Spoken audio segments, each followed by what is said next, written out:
না, অব্যবস্থার জন্য তো দায়ী করা হবে।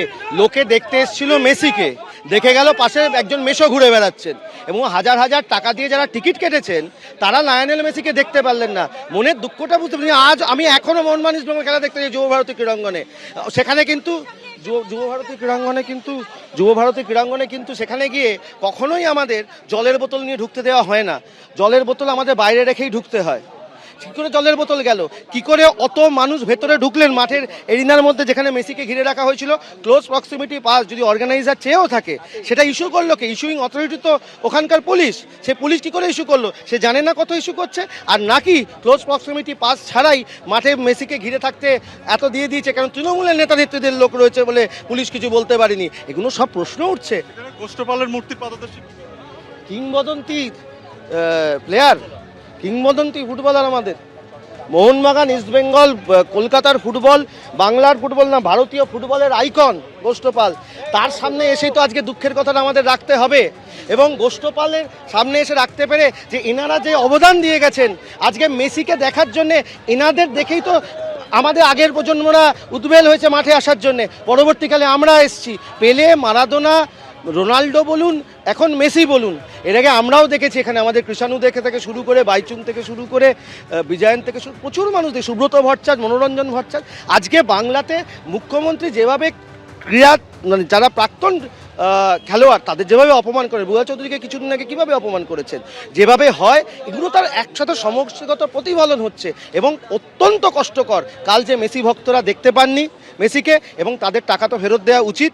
শুধু একজনকে স্কেপগোট করে জেলে পুরলে হবে না, বাদ বাকিগুলোকেও পুরতে হবে। একেবারে শাস্তির দাবি রয়েছে। অন্যদিকে যারা ভক্তরা দেখতে এসেছিলেন, মেসির যারা ফ্যানেরা দেখতে এসেছিলেন, তারা যে তাদের টাকা ফেরত দিতে হবে, তাদের যে অর্থ, টিকিটের অর্থমূল্য ফেরত দিতে হবে, এবং পাশাপাশি যে প্রতিশ্রুতি রয়েছে এখানে, যে এখানে বিজেপি নেতৃত্ব যেমনটা বলছেন যে তারা পরবর্তীতে মেসিকে আনার চেষ্টা করবেন কলকাতাতে, এবং আবার আনতে হবে সেই দাবি রয়েছে। এবং এই দাবিতে মিছিল করে এসে এখন তুমি দেখতে পাচ্ছ যে ময়দানে গোষ্ঠপালের যে মূর্তি, সেখানে এইখানেই এসে এই বিক্ষোভ, এবং এখানে তুমি দেখতে পাচ্ছ যে এখানে যারা বিক্ষুব্ধরা এসছেন তারা গোষ্ঠপালের মূর্তির পাদদেশে তারা জমায়েত করেছেন। পাশাপাশি রাস্তার একাংশ কিন্তু অবরুদ্ধ করে রাখা হয়েছে। সেই ছবি তুমি দেখতে পাচ্ছ যে আকাশবাণীর সামনের যে রাস্তা, তার সেই রাস্তার একটা দিকের লেন পুরোপুরি অবরুদ্ধ রয়েছে, এবং এই ঘটনার প্রতিবাদে, অর্থাৎ গতকালের যে যুবভারতীতে যে বিশৃঙ্খলা, যে পরিবেশ তৈরি হয়েছিল, এবং তার পাশাপাশি এই ঘটনার একেবারে গতকালকে যে চূড়ান্ত বিশৃঙ্খল পরিস্থিতি তৈরি হয়েছিল, তার জন্য তৃণমূল কংগ্রেসকে কাঠগড়ায় তুলে বিজেপির যুব মোর্চা তারা রাস্তায় নেমেছে, এবং এই মুহূর্তে গোষ্ঠপালের মূর্তির পাদদেশে তারা জমায়েত করে বিক্ষোভ দেখাচ্ছেন। এই ধরনের পরিস্থিতির জন্য সরাসরি রাজ্যের শাসক দলকে তারা দায়ী করেছেন, এবং এই টিকিটের মূল্য ফেরাতে হবে এই দাবি তোলা হচ্ছে।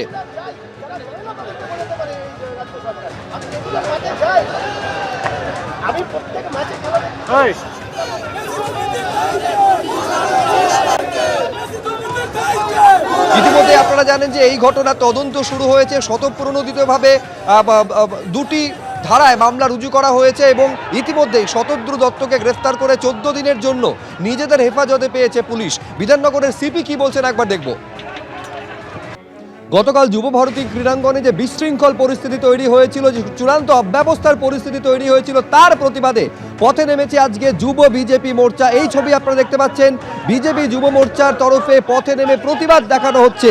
গতকাল যে চূড়ান্ত বিশৃঙ্খলার পরিস্থিতি তৈরি হয়েছিল, অসংখ্য মেসি অনুগামী তারা মেসিকে এক ঝলক দেখতে পর্যন্ত পারলেন না, যার পর রীতিমতন তাণ্ডব চলল, যুব ভারতী ক্রীড়াঙ্গন রণক্ষেত্রে পরিণত হলো। তারই প্রতিবাদে পথে নেমেছে বিজেপির যুব মোর্চা। আমি সেইখানেই সরাসরি আপনাদের নিয়ে যাব। সত্যজিৎ বৈদ্য আমাদের প্রতিনিধি রয়েছেন, কি স্লোগান তারা তুলছেন এই মুহূর্তের ছবিটা দেখাও সত্যজিৎ। দেখো এই মুহূর্তে ছবিটা দেখতে পাচ্ছ যে সুব্রজিৎ, যে ছবি তুমি দেখতে পাচ্ছ তা হচ্ছে একটু আগে বিজেপির যুব মোর্চা তারা ধর্মতলা থেকে যে মিছিল শুরু করেছিল।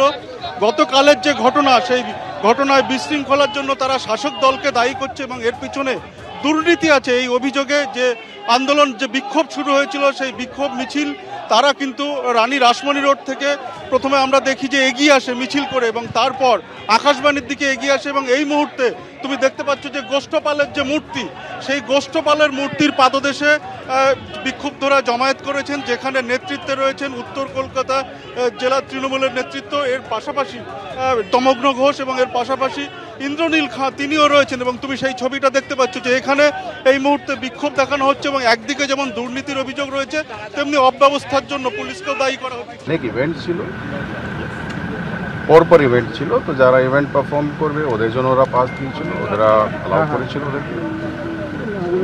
এইভাবে অনেক লোক ওখানে ছিল যারা one after sir line up ছিল, একটার পরে যারা পারফর্ম করবে, but because of the mismanagement ওরা ঠিক মতোটা করতে পারে। আজকে আমরা 14 দিনে পিসি পেয়েছি, তো এখন আমাদের ইনভেস্টিগেশন স্টার্ট হয়েছে।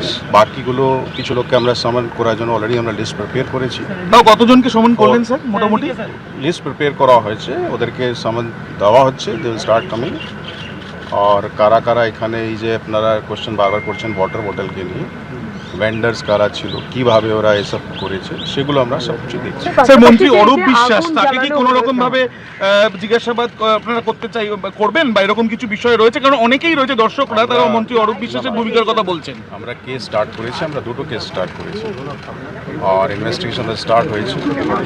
আর অলরেডি একটা লোককে আমরা অ্যারেস্ট করেছি, বাকি আমরা সিসিটিভি ফুটেজগুলো দেখছি। আমাদের এখানেই কন্ট্রোল রুম আছে, ওখানে সিসিটিভি ফুটেজগুলো আমরা চেক করছি। যাদেরকে আইডেন্টিফাই করা হবে ওদেরকে আমরা অ্যারেস্ট। এবিপি আনন্দ, এগিয়ে থাকে, এগিয়ে রাখে।